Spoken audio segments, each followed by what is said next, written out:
और अब आपको बताएं कि मुल्क में कोरोना मरीजों की तादाद में किस तरह से लगातार इजाफा देखा जा रहा है।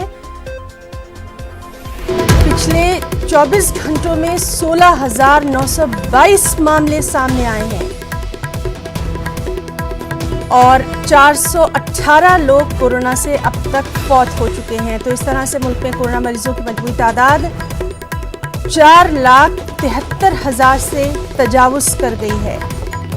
मजमूई तौर पर 14,894 अफराद फौत हुए हैं और एक्टिव मामलों की तादाद 1,86,000 से ज़ायद हो चुकी है। और अच्छी खबर यह भी है कि 2,71,000 से ज़्यादा लोग सेहतयाब भी हुए हैं।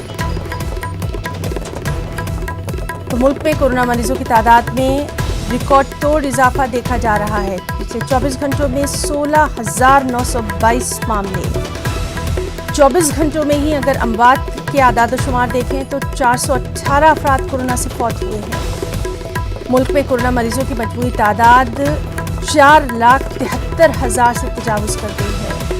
और अगर मजमूई तौर पर देखें यानी कुल अमवात देखें कोरोना से मुल्क में तो अब तक 14,894 हुई हैं। एक्टिव मामलों की तादाद 1,86,000 से बढ़ चुकी है।